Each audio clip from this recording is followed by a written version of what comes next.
Les habla Georgina Farfán, médica familiar mexicana, actualmente jubilada e integrante del grupo Medicina Familiar en Beneficio de Todos. La intención de este mensaje es presentar a ustedes un pequeño ensayo denominado Las grandes batallas contra la enfermedad siempre las ganan quienes están en primera línea. Y con esto me refiero a la importancia que tiene el personal que labora en la atención primaria y que en esta pandemia no ha sido aprovechada como debiera de ser en muchos países. Para ello hice una revisión documental, así como comentarios y propuestas propios de la experiencia, ya que he tenido la oportunidad de ser parte de la historia de la medicina de este país. En México, como en otros países, y ante cualquier contingencia sanitaria, el primer nivel de atención en el que se desempeñan los médicos generales, médicos familiares, epidemiólogos y demás equipo de salud siempre son la primera línea de atención médica, y desde ahí el Sistema Nacional de Salud ha podido realizar las grandes acciones de salud pública. México, con sus 127 millones de habitantes en un área territorial de 2.000 millones de kilómetros cuadrados, tiene una atención primaria muy bien establecida. Las unidades de primer nivel son el principal punto de contacto de la población con los servicios de salud, independientemente de la condición de aseguramiento, y en ellas se concentran gran parte de las actividades sanitarias. A la fecha, en nuestro país debe de haber cerca de 30.000 unidades de atención primaria, en donde se atienden y resuelven la mayor parte de los padecimientos y demanda de consulta. Padecimientos altamente prevalentes entre los agudos, los crónicos, los controles de salud y los accidentes. Casi 2/3 partes del total de unidades de este tipo corresponden a los servicios estatales de salud en el 67%. El 21% son unidades pequeñas del programa IMSS Bienestar, mismas que atienden a la población marginada, principalmente indígena. Casi el 10% de las unidades son unidades de medicina familiar del Instituto Mexicano del Seguro Social. El 3% corresponden a clínicas de medicina familiar del ISSSTE y otras entidades como Pemex, la Secretaría de la Defensa, la Secretaría de Marina, entre otras. Es importante resaltar que la mayoría de estas unidades de primer nivel se ubican en áreas rurales o en pequeñas ciudades. Y con este ejército hemos contendido en diferentes batallas. Baste recordar solo algunos ejemplos, como el Día Nacional de Vacunación que iniciamos en 1984 y que siempre ha estado a cargo del personal de las unidades de primer nivel, a fin de controlar y erradicar las enfermedades prevenibles por vacunación, o lo que se ha hecho para disminuir la mortalidad materna mediante el control prenatal sistemático, o las acciones que realizamos durante las epidemias de cólera e influenza, enfermedades que también fueron muy contagiosas y que causaron muchos estragos, pero al parecer ni las autoridades de salud las recuerdan ni el público se ha enterado. Ante esta pandemia por el nuevo coronavirus, al parecer estamos perdiendo la guerra si lo juzgamos por el crecimiento exponencial de infectados y muertos. Por ello es preciso cambiar las estrategias, que las autoridades de salud reconozcan que su primer nivel de atención es excelente.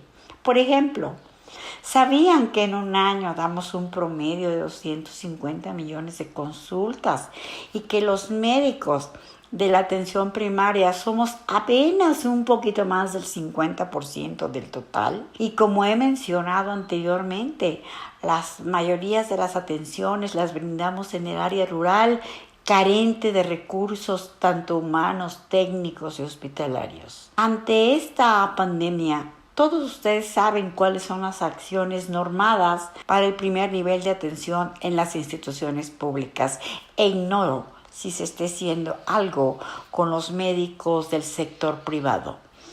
En primer término, se tiene que seguir atendiendo la demanda de consulta y clasificar a los pacientes sospechosos por medio de un triage. Organizar los llamados módulos respiratorios, que incluso ya ni debieran de nombrarse así, sino módulos COVID, en virtud de que puede haber muchas manifestaciones más no respiratorias, como la diarrea o los problemas cutáneos. En esos consultorios, los médicos identifican los casos sospechosos solo por clínica y el antecedente epidemiológico y hacen el diagnóstico diferencial, ya que puede tratarse de otra patología respiratoria, viral o bacteriana e incluso ser problemas alérgicos. Si hay recurso de laboratorio, se confirman los casos mediante la prueba PCR, pero solo en 1 de cada 10 pacientes sospechosos y a veces no hay reactivo y los otros 9 pacientes que clínicamente corresponden a la infección se están registrando como infección respiratoria y en segundo término sospechoso de COVID. Esta situación nos pone en serias dificultades, ya que hay que informarle al paciente que no se le hará la prueba que confirme su diagnóstico, que es por lo que muchos solicitan la consulta y que sería lo más adecuado médicamente hablando. Por fortuna para la población, solo el 80% de estos enfermos cursa con cuadros leves y a ellos se les procede a indicar las medidas de aislamiento y por tanto manejos domiciliario. Otro aspecto relevante es el estudio de contactos y el seguimiento de los enfermos.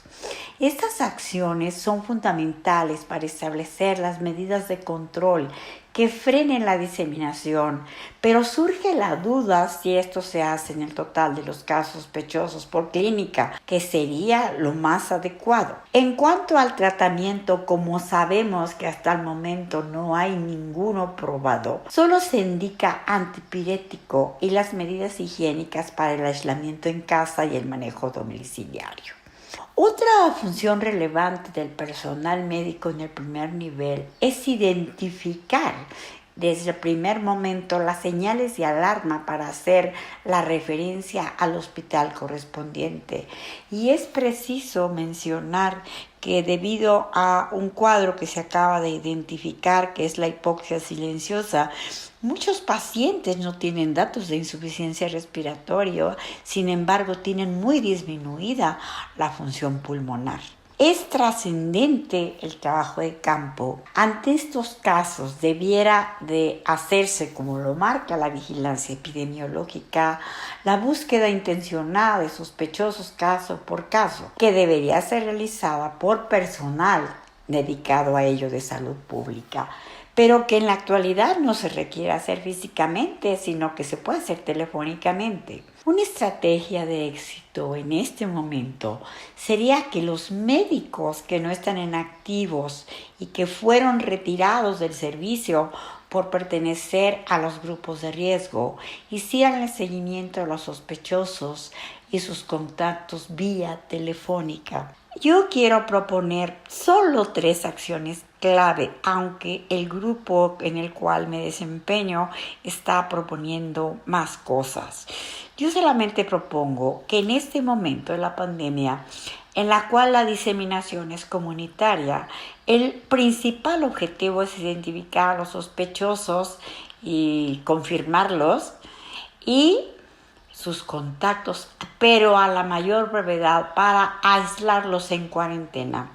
Si hiciéramos esto, se podría minorar el contagio para no esperarse a que surjan complicaciones que requieran de recursos hospitalarios y su consiguiente saturación. Yo considero que hay 3 acciones por el momento que podrían hacerse, que sería la primera, retomar la capacitación integral de todo el personal que se desempeña en el primer nivel con unificación de criterios, ya que han llegado múltiples normativas de todos lados y no hay tiempo a que todos se enteren de qué dice la normativa y hay que ir improvisando. Esta capacitación debería de ser accesible, rápida, ¿sí? Como se hizo, como cuando la epidemia de cólera o el exitoso programa de la certificación del Hospital Amigo del Niño y de la Madre. Otro aspecto para evitar que se sigan infectando y muriendo el personal de salud sería garantizar el equipo de protección personal, que es indispensable, y capacitar y vigilar, supervisar que el personal se lo sepa poner y se lo sepa quitar. También quisiera llamar a la participación de todo el personal directivo que no es médico, que no está al frente de los servicios, que pueden acompañar y estar en el frente de batalla. Me refiero a los directores, administradores, jefes de personal, contadores, jefes de trabajo social, enfermería, jefes de farmacia y laboratorio, que si bien en muchos casos sí están presentes, no es en el 100% como debiera de ser. Con estas actividades lógicas y sencillas se puede aprovechar la experiencia y el potencial del primer nivel de atención y podríamos coadyuvar en la disminución de esta diseminación comunitaria y por consecuencia reducir la demanda a los hospitales y la ocupación de las camas de las unidades de cuidados intensivos y, lo que es más importante, bajar la mortalidad. Pues muchas gracias por su atención y se despide de ustedes Georgina Farfán.